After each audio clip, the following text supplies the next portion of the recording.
Tashti, unë nuk hynë në kategorinë atyre që kanë qenë partizan të primareve.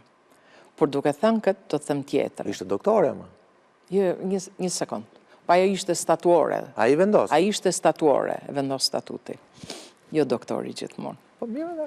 Dhe primarit kishin dy gjëra pozitive, pavarësisht se unë, dhe më thanë, unë nuk besoj se ne jemi as Suedia, as Norvegjia, për të pas, dhe më thanë, një përgjithësi aq të lartë dhe një ndërgjegje aq të përkryer shoqërore dhe politike për të konsideruar çdo gjë që shkon perfekt. Por dy gjëra bëri. E para nxori nga shtëpia strukturën tonë për të aktivizuar si një ushtri që do jetë shumë e rëndësishme sepse shtylla kryesore çdo force politike. Dhe më thanë, e zorme në paradhom për të hyrë në betejën që kemi gjatë periudhës që vjen, dhe kjo është shumë e rëndësishme. Dhe dyta bëri diferencën me pjesën tjetër. Tashti, unë kam besu gjithmonë, pavarësisht se s'jam marrë, se unë kam qenë jo në Shqipëri gjatë kësaj periudhe, nuk kam pas kohë. Do flasim dhe për këtë, po. Dhe unë kam besu gjithmonë që këto që hynë në primare, do jenë në listën për të hyrë në listën e hapur. Ndoshta unë e kam kuptu gabim, por ky ka qenë më shumë logjike imja se sa rregullore e asaj. Ja, pra ideja që kush është i fortë, s'ka nevojë të jetë lista e mbyllur, po të jetë me logjikë them. Nuk e di nëse kjo ka qenë rregullorja.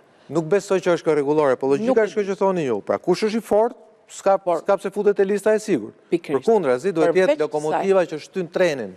Po, përveç kësaj, gjithmonë kam menduar që kjo është brenda një force politike. Por ne në betejë nuk jemi me njëri tjetër. Ne betejën do ta shohim për te vetës dhe kam menduar gjithmonë që aty mund të hyjnë edhe të ri edhe që nuk fitojnë, por apo personalitete që nuk kanë qenë të angazhuar në strukturë, të cilën këto mund të prekur më mirë shtresën neutrale, po themi. Më ka bërë shumë përshtypje një intervistë e Iglicarës, nuk e di se në cilin televizor, që eci njëri politik dhe eci me logjikë politike dhe tha, në Durrës... Ishte më i votuar i Durrës? Më i votuar i Durrës, por tha një gjë, dhe ishte përpara se delshin lista, tha.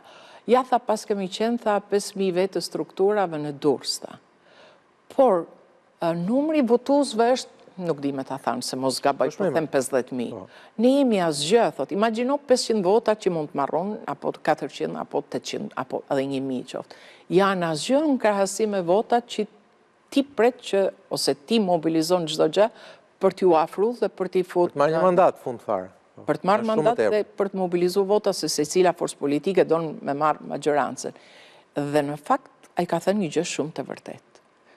Ajo është në zonën e sigurt, po unë jam e sigurt se po të mos ishte Iglicara në zonë të sigurt, ai do mobilizon... Ka përshtypjen që nuk është zonë e sigurt, po nuk ka rëndësi për të. Po është në zonë e sigurt. Është zonë e sigurt është të Nëse po ka përshtypjen që për të nuk do kishte shumë rëndësi kjo, pasi Shumë ka bërë përshtypje logjika e një politikani që mendon për te vetës dhe mendon se ç'a do bëj që forca jeme politike të arrijë targetin e vet. Dhe keni shumë drejt. Megjithatë, ajo që është vënë re në këto 24 orë të fundit është që personat që kanë qenë në zonë të sigurt dhe ose më saktë që mendoni që duhet të ishin në zonë sigurt për shkak të rezultateve të mira që kishin marrë në primaret e Partisë Demokratike, shumë prej tyre kanë shprehur mërzi, kanë shprehur shqetësime, janë ankuar. Dhe po ta marrësh të vlerë absolute është duke pranuar logjikën që ju thatë, pra normalisht, kush del mirë në primare, nuk ka nevojë të jetë në zonë sigurt, pra duhet dalë të rrezikojë më shumë për partinë në zonën e pasigurt. Ama duket sigur ta gjithë shprehin në vetë një farë ankthi, një farë frike, se ndoshta nuk e fitojnë dot garën lista hapur, për shkak se partia e tyre ndoshta nuk e fiton dot zgjedhjen. Pra kjo mungesë besimi që shprehet në mënyrë subkonscienciale të këta politikanë, mos shpreh pak dhe atmosferën brenda vend korridoret Selis Blu? Ja, në fakt. Në aq për ju sa unë jam në Partinë Demokratike dhe kam qenë edhe vendimarrje, se herën e fundit nuk kam qenë në vendimarrje, ne kemi pas një rregull të pashkruar. Gjithmonë ne rinovonim minimalisht 1/3 e grupit. Sigurisht, ato që largoheshin, se në atë kohë nuk ishte sistemi lista sigurta, lista hapura, nuk i vinte mirë, është njerëzore që të mos i vinte mirë.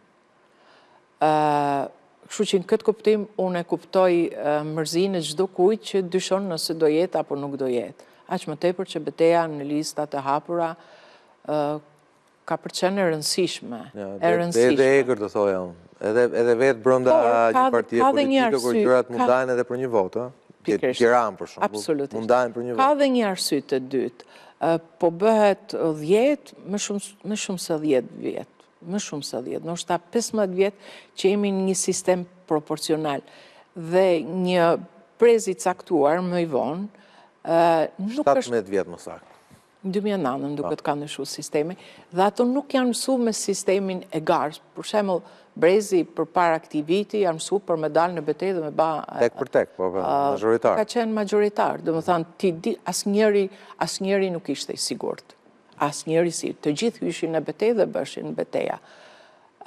Kështu që janë disa arsye, por nëse ka një forcë politike që ka shpresë që gjërat do ndryshojnë dhe do punojnë për ta ndryshuar, ajo është Partia Demokratike sigurisht. Sepse pjesa tjetër është e rrënuar totalisht moralisht, politikisht, përveç anës monetare që e ka të fuqishme.